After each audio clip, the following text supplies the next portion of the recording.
네, 말에 책임을 지실 수 있기를 바랍니다. 네, 감사합니다. 몇 주 전 3040 모임, 독서 모임에 처음으로 참석을 하였습니다. 우리 교회 3040 독서 모임은 정기적으로 이제 모임을 갖고 있는데, 이번 모임에서는 최근에 이슈가 되고 있는 책 한 권을 선정해서 함께 읽고 또 저자를 초대하여서 대화의 시간을 가졌습니다. 책 제목이 아주 흥미로웠습니다. 요즘 애들은 츤데레를 원한다. 처음 이 책을 보았을 때 무슨 뜻인가 하였습니다. 츤데레란 말을 처음 보았기 때문이죠. 이 츤데레란 일본 말인데 합성어라고 합니다. 그래서 무심한 듯 세심하게라는 뜻을 담고 있습니다. 그래서 이 츤데레 뜻을 다시 풀어서 이 책 제목을 소개하게 되면 이런 뜻입니다. 요즘 애들은 츤데레, 무심한 듯 세심한 사람을 참 좋아한다 하는 뜻을 담고 있습니다. 이 책은 20대 밀레니얼 세대, 이제 갓 20대가 된 친구들이죠. 2000년 이후에 태어난 우리의 가장 어린 세대들을 이해하기 위한 책입니다. 요즘 사회가 워낙 빨리 지나다 보니까 서로가 서로를 잘 모릅니다. 세대 간의 또 이해의 관계도 많이 얽히고 있고요. 잘 모르는 가운데 있습니다. 우리 집에 10대, 20대, 50대가 살고 있습니다.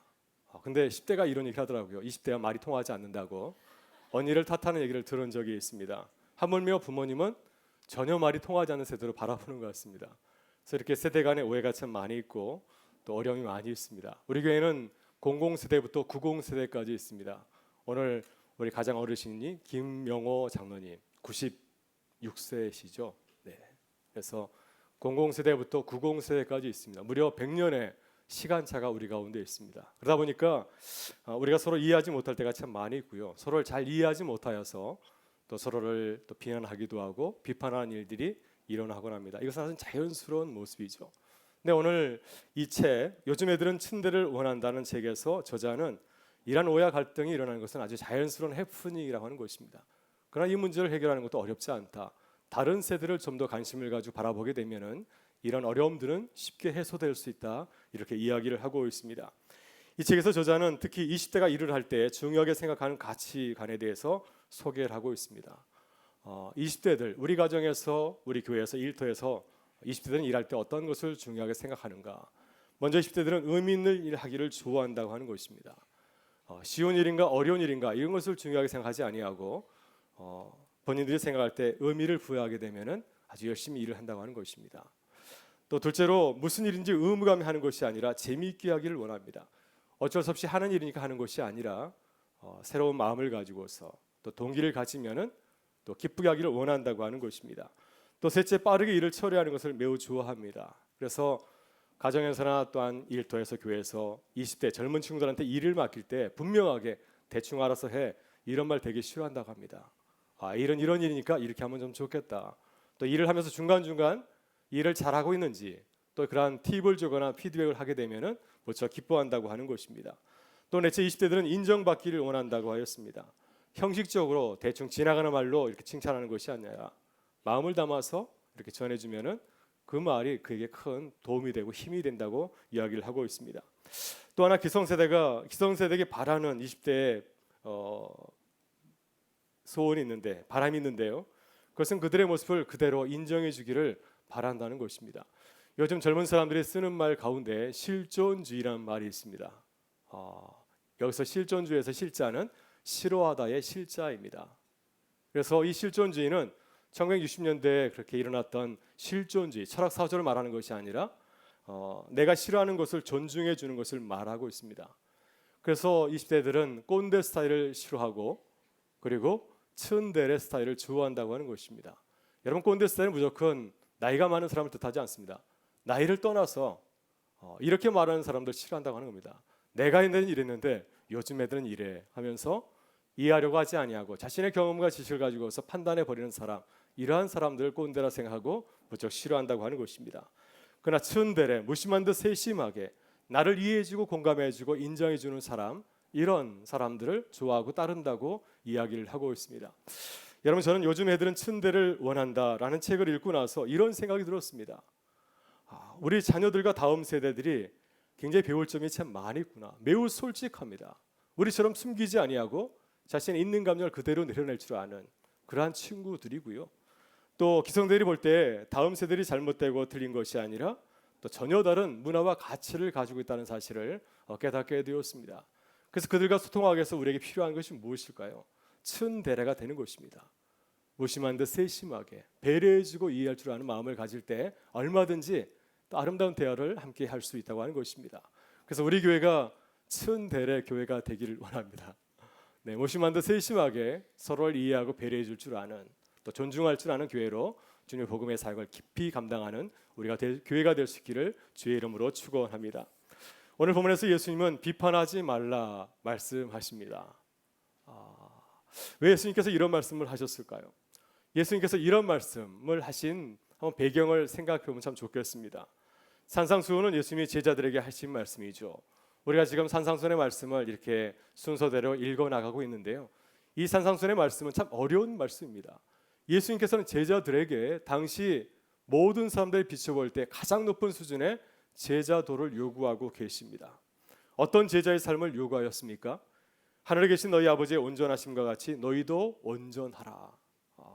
하나님의 온전하심 같이 너도 하나님의 수준까지 레벨을 올리라고 하는 것입니다.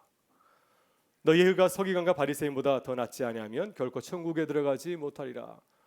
당시 사회에서 가장 의로운 자들, 가장 도덕적인 삶을 살았던 사람들이 바리새인과 서기관들이었는데 그들의 의로운 삶보다 더 뛰어난 삶을 살아야 내 제자를 할 수 있다고 하는 것입니다. 너희는 세상의 빛과 소금이라. 세상을 썩지 아니하게 하는, 부패하게 하지 아니하는 소금과 빛과 같은 존재가 되어야 된다 말씀하고 있고요. 너는 구제할 때 오른손이 하는 것을 왼손이 모르게 하여 내 구제함을 은밀하게 하라. 나열을 드러내지 아니하고 아무도 모르게 주께서 내게 맡겨주신 그 일을 은밀하게 행하라고 하는 것입니다. 이렇게 제자들은 엄격하게 훈련을 받았습니다. 근데 문제가 생겼습니다. 이런 높은 제자의 기준을 자기에게만 적용해야 되는데 다른 사람들에게 적용하고 요구하기 시작한 것입니다. 나는 세상의 빛과 소금으로 살아가고 있는가? 나는 은밀하게 주께서 내게 맡겨주신 선한 일들을 행하고 있는가?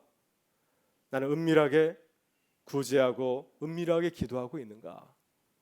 이러한 기준들을 자신에게 적용하면 아무런 문제가 없습니다. 서로 다툴 일도 없고 싸울 일도 없습니다. 자기 자신의 모습만 생각하며 살아간다면 일주일 살아가면서 내가 주님 앞에 성실하게 충성하게 해서 내 모습을 바라보면서 날마다 기도하며 살아간다면 우리는 아주 멋있는 아주 성숙한 제자로 거듭나게 될 것입니다.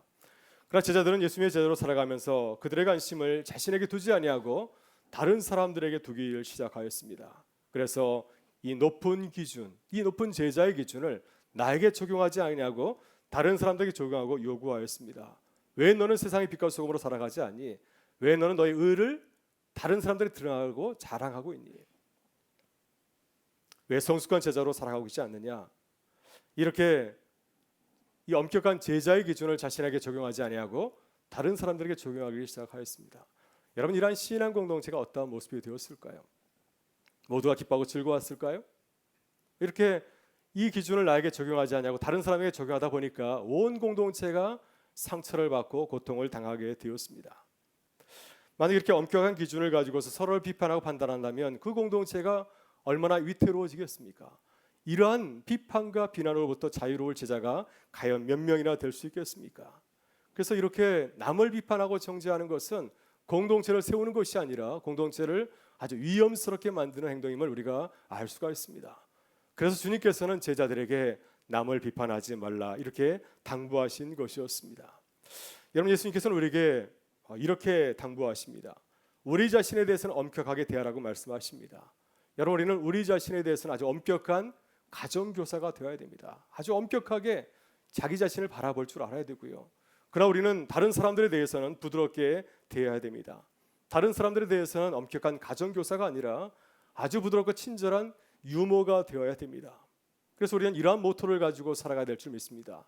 우리 자신에 대해서는 엄격하게, 다른 사람들에게는 부드럽게. 이것이 주님께서 우리에게 당부하신 제자의 모습이라고 말씀하고 있습니다. 여러분, 그렇다면 우리는 왜 형제나 자매를 비판하지 말아야 될까요? 우리는 주님께서 말씀하신 그 이유를 곰곰이 생각해 보아야 됩니다.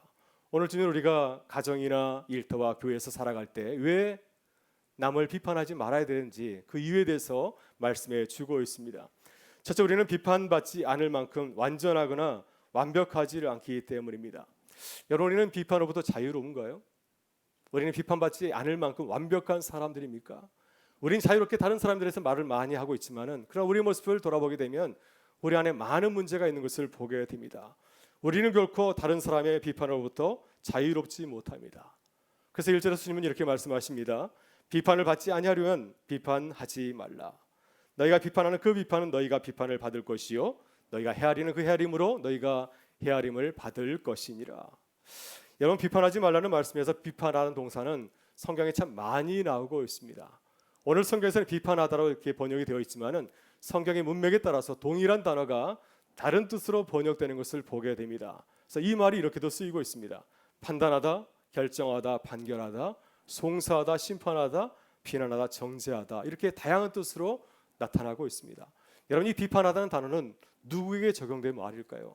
이러한 것은, 이 말은 법정에서 죄인들을 심판하고 판결하는 재판관의 행위를 말하고 있습니다. 사람들의 잘잘못을 가리고 바르게 판단하는 사람, 이 재판관이 하는 행위를 바로 심판하다, 비판하다라고 말씀을 하고 있습니다. 그래서 비판하지 말라는 예수님의 말씀은 무슨 뜻입니까? 우리는 다른 사람을 바르게 판단하고 심판할 수 있는 그런 사람이 되지 못한다고 하는 것입니다. 정확하게 다른 사람의 모든 정을 잘 알아야지 바르게 판단할 수 있는데 우리는 그러한 완벽한 재판관이 되지 못한다고 하는 것입니다. 그래서 가급적이면은 다른 사람들을 비판하고 판단하는 것을 이렇게 삼갈 것을 우리에게 당부하고 있습니다. 우리가 잘 아는 요한복음 8장을 보게 되면 많은 사람들이 한 사람을 정죄하고 또 심판한 내용이 나옵니다. 한 여인이 가나다 현장에서 붙잡히게 되었습니다. 그래서 이 여인을 이제 많은 사람들이 모여있는 광장에 끌고 오게 되었는데요. 그 자리에 있는 모든 사람들은 그 여인을 부정한 여인으로 정죄하고 돌을 들어서 그 여인을 심판하려고 하였습니다. 그들은 이 여인처럼 자신들은 죄를 지은 것이 아니라 의로운 사람인 것처럼 행동하였습니다. 나는 저 여인과 다르다. 나는 저 여인을 심판할 수 있을 만큼 나는 의로운 자라고 생각을 하였습니다. 그래서 아주 당당하게 돌을 들고 그 여인을 내리치려고 하였습니다. 그러나 그때 예수님께서는 이 여인을 바라보면서 어떻게 말씀하고 행동하였습니까? 예수님은 우리가 보는 앞에서 땅바닥에 무언가를 쓰셨습니다. 고대 교부들의 주석에 따르면 예수님께서는 사람들이 지은 죄의 목록을 하나하나 써가게 하였다고 하는 것입니다. 그리고 그들에게 말씀하였습니다. 너희 중에 죄 없는 자가 돌을 들어서 저 여인을 치라. 무슨 뜻이죠? 너희들은 과연 이 여인을 정죄할 수 있는 그런 의로운 자냐가 하는 것입니다. 그래서 주님께서 말씀하신 이 말씀의 뜻은 하나님 외에 어느 누구도 이 여인을 정죄할 또 심판할 자가 없다는 말씀을 하셨습니다. 이 말씀을 하셨을 때 모든 사람들이 그 자리를 떠나게 되었습니다. 이제 예수님과 그 여인만 남게 되었을 때 주님께서는 참으로 놀라운 말씀하였습니다. 이 여인에게 어떤 말씀하였습니까? 나도 너를 정죄하지 아니하노니 가서 다시는 죄를 범하지 말라. 예수님께서도 이 여인을 비판하지 아니하셨습니다. 정죄하지 아니하시고 그 여인에게 다시는 죄를 짓지 말라고 말씀하셨습니다. 여러분, 그래서 찰스 수인들은 비판하지 말아야 되는 7가지 이유를 우리에게 소개하고 있습니다. 첫째, 우리는 모든 사실을 다 알지 못하고요. 또 우리는 다른 사람들의 그 동기를 완전히 이해하지를 못합니다. 우리는 또한 완전히 객관적으로 사고할 수 없고요.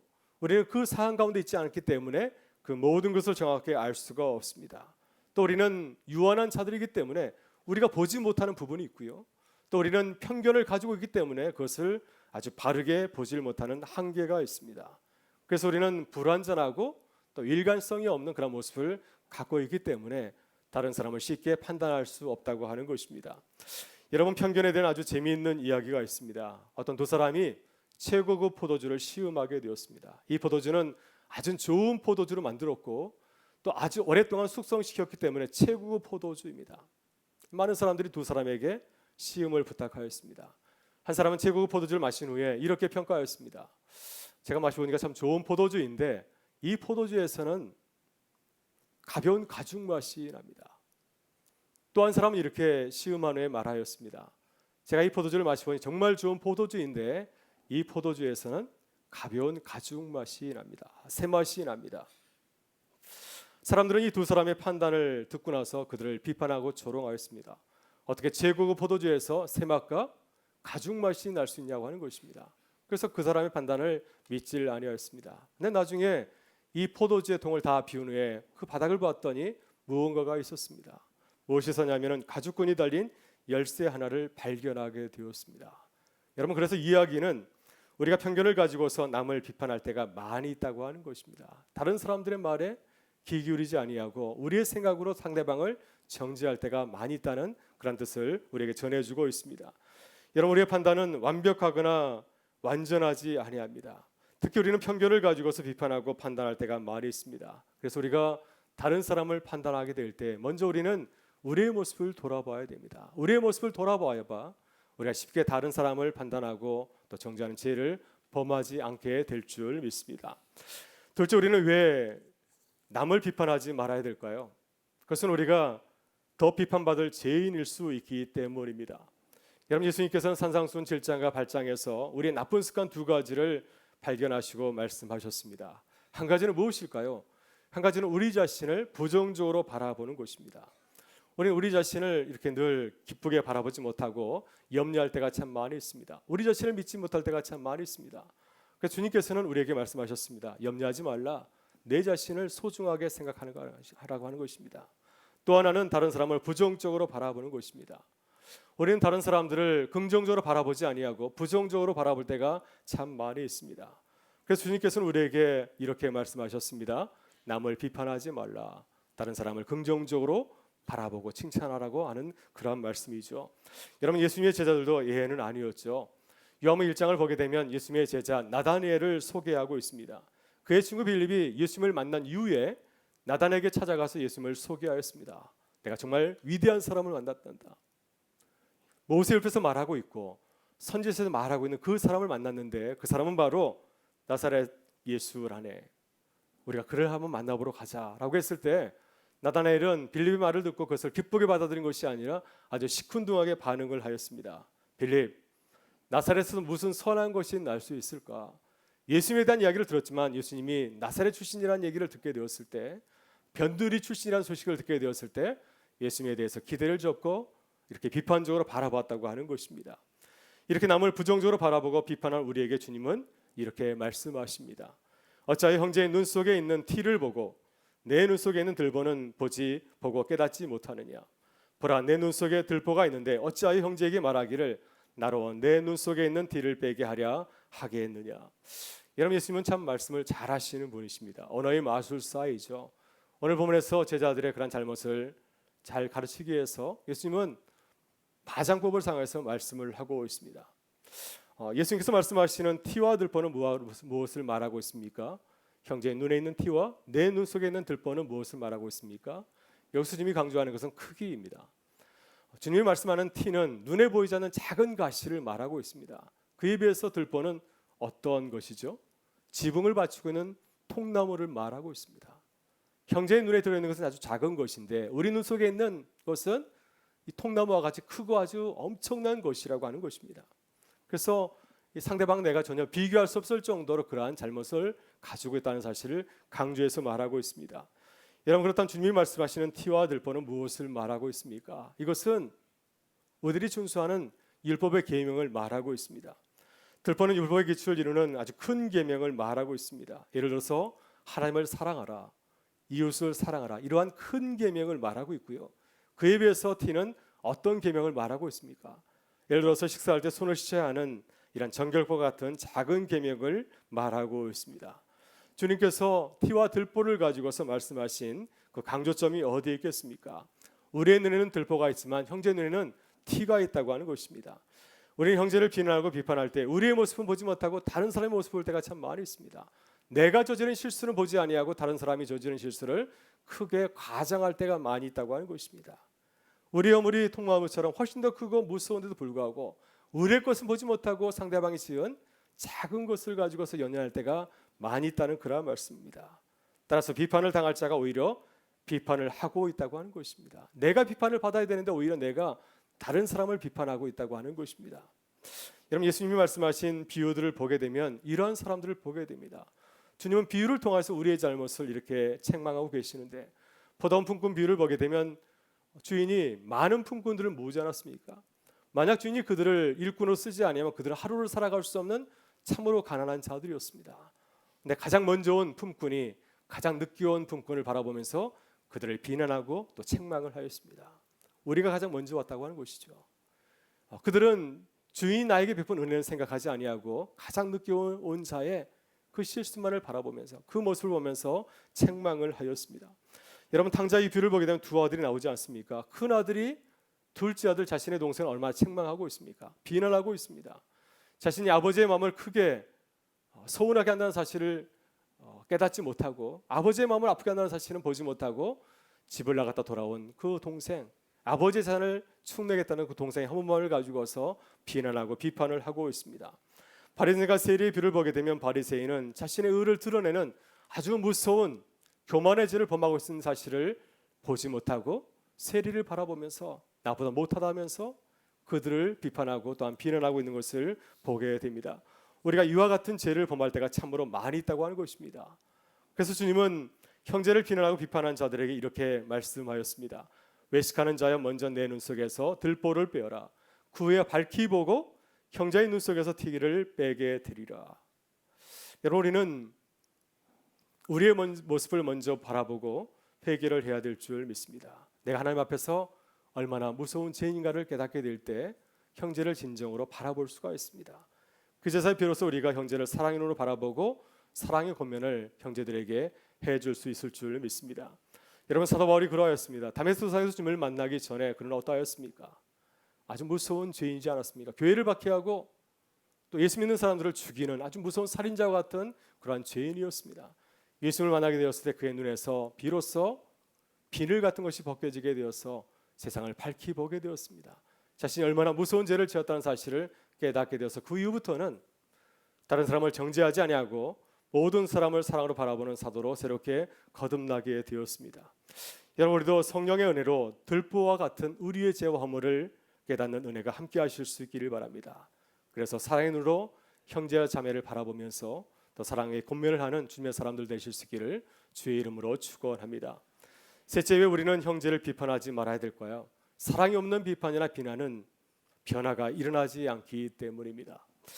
여러분 우리는 주의 일을 할 때 항상 사랑을 가지고서 해야 됩니다. 우리의 의를 드러내거나 율법을 가지고서 하게 되면은 사람들에게 감동을 주지 못하기 때문입니다. 우리가 형제나 자매를 사랑이 없이 비판하게 되면 변화를 기대할 수도 없고요. 또 영혼을 실족할 수 있기 때문입니다. 여러분 예수님의 제자들이 그랬습니다. 누가복음 9장 51절 보게 되면은 예수님과 제자들이 이제 예루살렘에 올라가게 될 때 사마리아 성에 들르게 되었습니다. 사마리아 사람들이 예수님과 제자의 그 일행을 반갑게 환대하지 아니하였습니다. 아무도 그들을 받아주지 않았습니다. 그때 예수님의 제자 야고보와 요한이 너무나 화가 나서 예수님에게 이렇게 말하였습니다. 예수님, 우리가 불을 명하여서 하늘로부터 내려 저들을 멸하려 하기를 원하시나이까? 하나님께 기도해서 불로서 저들을 멸하게 하기를 원하십니까? 이런 무서운 말을 하였습니다. 사랑이 없는 그 모습을 보면서 주님께서 그들을 책망하시고 다른 마을로 가셨습니다. 그 마음을 가지고서는 사마리아 성에서 아름다운 역사가 일어날 수 없기 때문이었습니다. 그러나 예수님께서는 상대방을 비판하기보다는 항상 사랑의 눈으로 바라보았습니다. 상대방을 긍정적으로 바라보면서 그들을 칭찬하고 또한 축복을 해 주었습니다. 여러분 예수님께서 나다나엘을 처음 만나게 되었을 때 그가 빌립에게 한 말을 이미 알고 있었습니다. 나사렛 예수를 만나러 가자고 했을 때 나다나엘은 예수님을 신통치 않게 바라보았습니다. 나사렛은 무슨 선한 것이 나겠습니까? 예수가 무슨 별 사람이겠습니까? 이런 마음을 가지고 있는 주님은 알았습니다. 여러분 저 같으면 이 나다나엘을 기쁘게 받아들이지 않았을 것 같습니다. 그러나 주님께서는 나다나엘에게 이렇게 말하였습니다. 이는 참으로 이스라엘 사람이라 그 속에 간사한 것이 없도다. 이렇게 예수님께서 나다나엘을 사랑으로 바라보면서 그를 축복하게 될 때 나다나엘은 눈이 열려서 예수님을 믿게 되었고 주님을 고백하게 되었습니다. 선생님, 당신은 하나님의 아들이시요 당신은 이스라엘의 임금이로소이다. 그래서 주님께서는 우리에게 사랑으로 비판할 것을 우리에게 당부하고 있습니다. 형제에게 우리가 무슨 말을 하든지 항상 사랑을 가지고서 말을 가려서 아름답게 행할 것을 우리에게 당부하고 있습니다.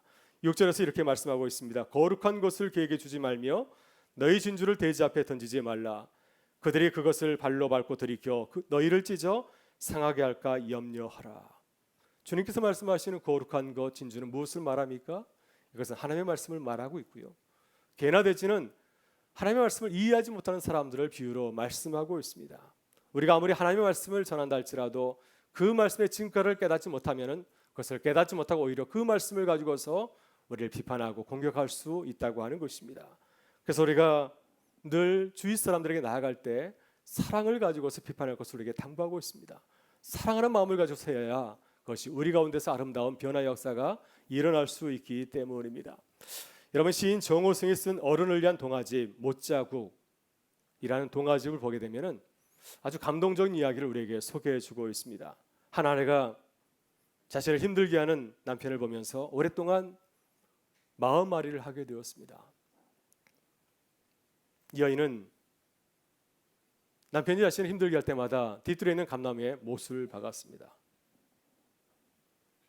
계속해서 목을 받았습니다. 하루는 남편이 이제 또 아내를 속삭이면서 밤늦게 술 먹고 돌아왔을 때 아내는 아무 말 하지 아니하고 그 남편을 데리고 뒤뜰에 있는 감나무에 가서 수없이 박힌 감나무를 보여주었습니다. 그 이유를 물었을 때 아내가 대답하였습니다. 당신이 나를 힘들게 할 때마다 이 감나무에 못을 박았습니다. 남편이 그 얘기를 듣고 자신의 잘못을 뉘우쳤습니다. 자신을 비난하지 아니하고 사랑으로 대해준 아내가 너무 고마워서 그 다음부터는 달라지기 시작하였습니다. 그래서 이제는 다정다감한 남편으로 거듭나게 되었습니다. 하루는 아내가 남편을 데리고 감나무로 갔습니다. 그리고 말하였습니다. 여보, 감나무를 보세요. 당신 나에게 고맙다 할 때마다 못을 하나씩 뺐더니 이제는 못이 하나도 없어요. 여보, 고마워요. 그때 남편이 아내의 말을 듣고 이렇게 말하였습니다. 아니, 아직도 미안해. 아직도 못자국이 남아있잖아. 못자국이 다 사라져야 그때는 내가 용서를 구할 수 있지. 그 말을 듣고 아내는 눈물을 흘리면서 남편을 꼭 끌어안았습니다. 여러분, 사랑으로 바라볼 때 남편이 달라졌습니다. 여러분, 비판은 무엇에 비유할 수 있을까요? 비판은 산울림에 비유할 수가 있습니다. 우리가 높은 산에 올라가서 소리를 지르면 메아리가 치지 않습니까? 사랑해 하면은 사랑해 하고 돌아오게 되고요. 미워해 하게 되면 나도 미워하면서 말이 돌아오게 됩니다. 이것이 하나님께서 지으신 세계가 아닌가 생각이 듭니다. 우리가 사랑으로 섬길 때, 사랑으로 대할 때 사랑의 역사가 우리 주변에서 아름답게 일어나게 될 줄 믿습니다. 여러분, 우리는 어떻게 형제나 자매를 바라보고 있습니까? 우리 주님과 같이 사랑으로 바라보실 수 있기를 바랍니다. 항상 칭찬하고 축복하실 수 있기를 바라보고요. 또 우리 안에 미운 마음이 생겨날 때, 비난하고 싶은 마음이 생겨날 때 더욱 칭찬하고 축복하실 수 있기를 바랍니다. 감나무에 수없이 못을 박았던 이 아내와 같이 사랑한 마음을 가지고서 또 남을 섬기고 사랑하실 수 있기를 바랍니다. 그래서 아름다운 사랑의 말과 행실로 우리 주변을 아름다운 천국으로 만들어가는 우리 모든 교우들 되실 수 있기를 주의 이름으로 축원합니다. 우리 다 같이 일어나셔서 함께 찬양하도록 하겠습니다. 오늘 이 시간 축복성을 가지고서 서로를 축복하기로 합니다. 내가 이제는 비판하지 아니하고 축복하며 살아가겠습니다. 이런 마음을 담아서 우리 서로를 축복하며 하나님께 영광을 올리도록 하겠습니다.